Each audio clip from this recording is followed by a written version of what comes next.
Assalamualaikum warahmatullahi wabarakatuh. Perkenalkan, nama saya Aulia Ajijah, NPM 3061956037. Program studi Pendidikan Guru Sekolah Dasar kelas 01 semester 2 STKIP PGRI Banjarmasin. Di video kali ini saya akan menjelaskan tentang pembelajaran pendidikan agama untuk SD.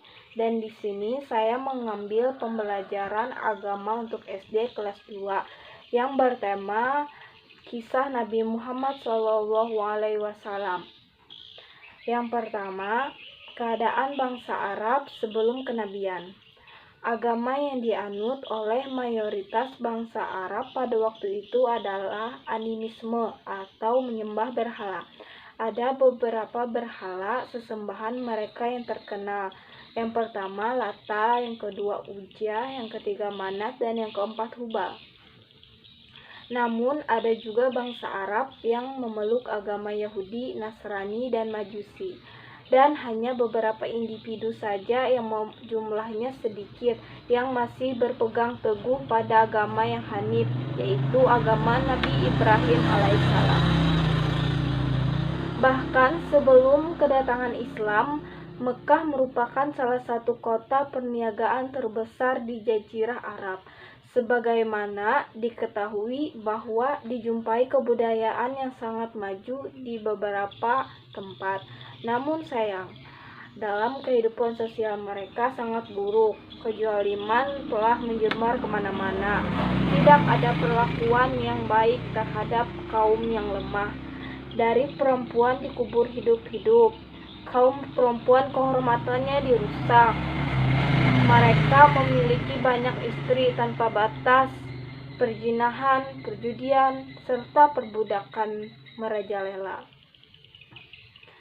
Dan setelah kelahiran Nabi Muhammad SAW,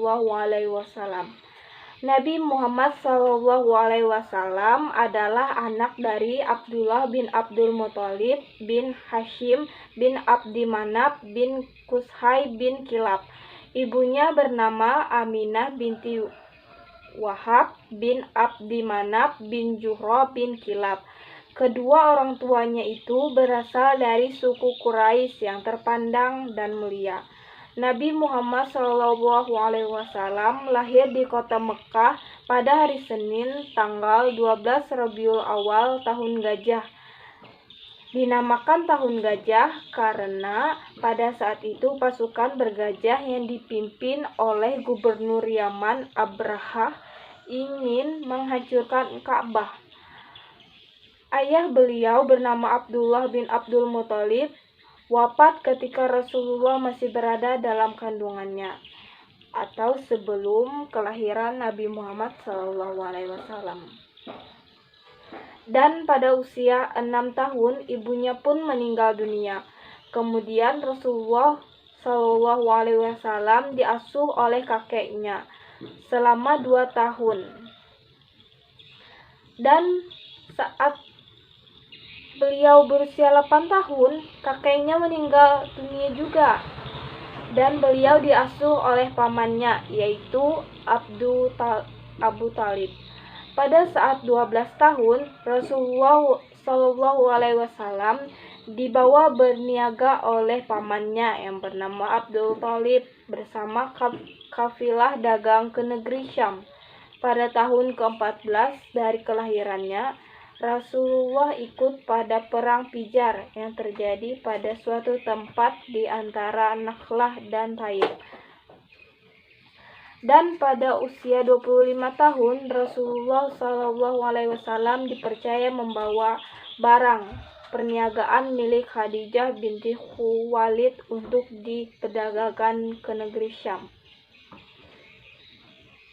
Terus perjalanan masa kecil Rasulullah SAW. Aminah melahirkan seorang anak laki-laki yang diberi nama Muhammad. Mengenai tahun dilahirkannya, sebagian besar mengatakan pada tahun Gajah atau 570 Masehi. Sebagian besar ahli mengatakan ia lahir pada bulan Rabiul Awal. atau malam ke-8 atau ke-9. Tetapi pada umumnya mereka mengatakan ia lahir pada tanggal 12 Rabiul Awal.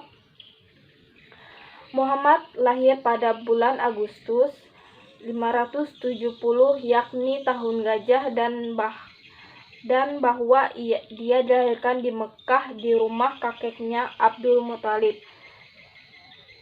Selama 2 tahun Muhammad tinggal di Sahara, disusukan oleh Halimah dan diasuh oleh Saimah putrinya. Nabi Muhammad SAW dibesarkan dalam pengawasan dan asuhan Allah Subhanahu wa Ta'ala. Ayahnya Abdullah telah meninggal sebelum ia lahir. Dia berziarah ke makam ayahnya di Madinah beberapa tahun kemudian, menangis dalam hatinya, dan saat kembali dia berkata, "Aku menangisi ayahku dan memohon agar Allah mengampuninya." Kakek dan pamannya melindungi sampai pada tingkat tertentu, tetapi dia kemudian merasa bahwa perlindungan sejati adalah dari Allah Subhanahu wa Ta'ala. Di balik setiap fenomena dan setiap akibat, dia dapat menyaksikan tangan pencipta tunggal dari alam semesta dan sebab-sebab. Dia akan sepenuhnya tergantung pada Tuhannya dan meminta pertolongannya. Terus Nabi Muhammad juga diajak oleh pamannya Abu Thalib berdagang ke negeri Syam saat ia berusia sekitar 12 tahun. Untuk pertama kalinya, dan yang kedua kalinya saat berusia 25 tahun, dan di saat itulah Muhammad bertemu dengan Siti Khadijah. Terus materi selanjutnya, Nabi Muhammad SAW mendapatkan wahyu pertama. Sebelum menjadi seorang rasul, Nabi Muhammad telah mendapatkan beberapa karunia istimewa dari Allah, seperti wajahnya yang bersih dan bersinar, yang mengalahkan sinar bulan. Tumbuh suburnya daerah tempat Halimah, atau ibu yang menyusui Nabi. Padahal tadinya gersang dan kering, dan lain sebagainya, masih banyak lagi. Itulah tanda-tanda kebesaran Allah yang menandakan akan datangnya Nabi yang terakhir yang memiliki kedudukan yang tertinggi nantinya. Pada saat Rasulullah ingin mendapatkan wahyu pertamanya, Rasul mendapatkan sebuah mimpi. Malaikat Jibril menghampirinya. Rasul pun menyendiri di Gua Hira, tepatnya di sebelah atas Jabal Nur. Disitulah Rasul diperlihatkan bahwa mimpinya adalah benar. Malaikat Jibril pun datang kepada Rasul dan turunlah wahyu pertama yang ia bawakan dari Allah Subhanahu wa Ta'ala. Walaupun Nabi merasa ketakutan, disitulah kisah Rasul dimulai. Disitulah tempat datangnya Nabi yang terakhir yang akan membawa kedamaian untuk seluruh umat. Terus materi yang terakhir yaitu wafatnya Nabi Muhammad SAW. Pada saat Abu Bakar sedang tidak di Madinah, terjadi sebuah peristiwa yang sangat menyedihkan, di mana Nabi Muhammad SAW wafat. Pada saat Abu Bakar diberitahu, beliau segera datang ke rumah Aisyah. Beliau mengucapkan pidato, "Ketahuilah, barang siapa yang menyembah Muhammad, maka sesungguhnya ia kini telah mati. Dan barang siapa menyembah Allah, maka sesungguhnya Allah tetap senantiasa hidup, tidak akan pernah mati." Kemudian beliau membacakan firman Allah Subhanahu wa Ta'ala yang artinya, "Sesungguhnya kamu akan mati dan sesungguhnya mereka akan mati pula." Itulah ringkasan kisah Rasul yang seharusnya kita ketahui, terutama kita sebagai umat muslim. Semoga dengan mengetahui Rasulullah SAW, kita dapat belajar lagi dan menjadikan sebagai pedoman hidup kita. Sekian dapat saya sampaikan. salah dan hilaf saya mohon maaf. Wabillahi taufiq wal hidayah. Wassalamualaikum warahmatullahi wabarakatuh.